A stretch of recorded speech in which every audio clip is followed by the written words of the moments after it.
박수현 위원님 질의해 주시기 바랍니다.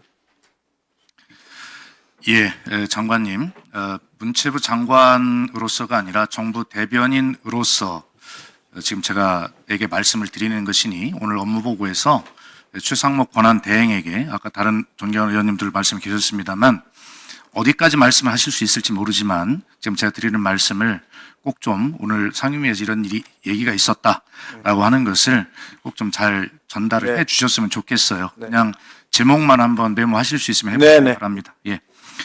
첫 번째, 최상목 권한대행에게 국회 존중의 태도가 매우 중요하다라는 것을 말씀을 드리겠습니다. 두 가지 때문에 그렇습니다. 첫 번째는 헌법재판관의 임명에 관해서입니다. 국회가 선출하여 임명 추천한 헌법재판관은 즉시 임명하는 것이 대통령과 대통령 권한대행의 법률적 의무입니다. 그 임명을 즉시 하지 않거나 또 최상목 대행처럼 그중에 2명만을 선택적으로 임명하는 것은 직권의 남용이고 위법한 행위이고 국회 무시 행위입니다. 더구나 그중에 또 한 명은 여야 합의가 필요하다라고 하는 최대행의 말은 궤변입니다. 이미 국회목 3명은 여야 간 합의한 사항이고 이에 따라 민주당인 국민의힘 1인이 추천되었고 적법하게 인사청문회까지 거쳤습니다. 국민의힘 당이 자신들이 합의하고 추천한 후보의 인사청문회까지 거부한 것인데 이런 상황에서 여야 합의를 다시 하라는 최대행의 요구는 비겁한 회피이고 탄핵 심판 절차에 영향을 미치려는 내란 옹호 행위에 해당하는 중대한 범죄라고 저는 그렇게 규정합니다. 또 두 번째 국회 존중 태도에 관해서는 어제 9일 국회에서 열린 긴급 현안 질문에 최상목 권한대행이 아무런 설명도 없이 무단으로 불출석했습니다. 툭하면 위에서 이야기한 것처럼 여야 합의를 주장하는 최상목 대행이 막상 합의된 일정을 무시하고 패싱한 것입니다. 이번 긴급 현안 질문은 12.3 내란 사태뿐만이 아니라 항공참사 진상규명을 위하여 여야 원내 지도부의 합의와 여야 국회의원 202명의 찬성 의결로 실시한 일정입니다.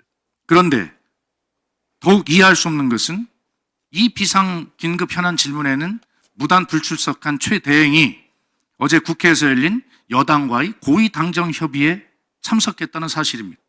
참으로 참담한 심정이 듭니다.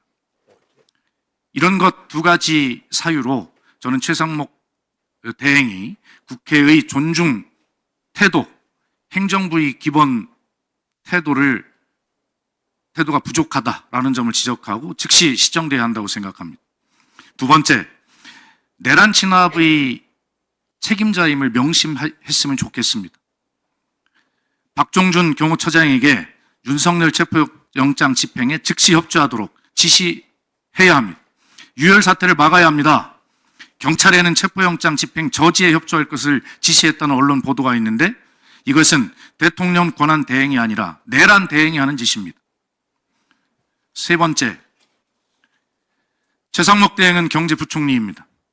시장과 경제의 불확실성을 해소하라는 요구에 즉시 응답해야 합니다.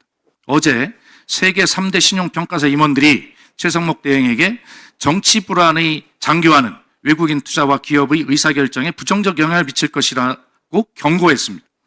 시장의 요구는 명확합니다. 내란의 조기 종식을 위해 불확실성을 해소하라는 것입니다. 12월 3일 비상계엄이 경제에 미치는 영향이 지대하므로 안 된다고 반대했다던 최 대행의 주장이 사실이라면 이렇게 모호한 처신으로 경제 상황을 이 지경으로 만들지 말아야 합니다. 한덕수 대행을 민주당이 탄핵해서 환율이 급등한 것이 아니라 한덕수 대행이 헌법재판관 3인 임명을 하지 않겠다고 담화를 발표하자 환율이 급등했습니다. 체포영장 청구만으로도 환율이 급락했다는 것을 존경하는 민영배 의원님이 아까 말씀하신 바 있습니다. 이런 정치 불안의 장기화 가능성에 경제와 대외 신인도가 악영향을 미치는 것입니다. 미국의 보수 경제지인 포브스지가 비상계엄을 GDP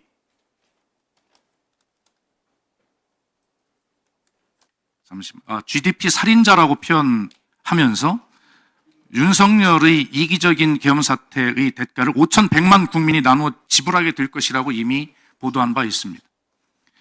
즉시 내란 사태의 해소, 진압으로 바로 이러한 불확실성을 제거해야 해야 합니다. 마지막으로 명태균의 비공표 윤석열, 김건희 부부에게 직접 수시로 전달된 사실이 언론을 통해 밝혀졌는데 최상목 대행은 즉시 윤석열, 김건희를 소환 조사하도록 검찰에 지시해야 합니다.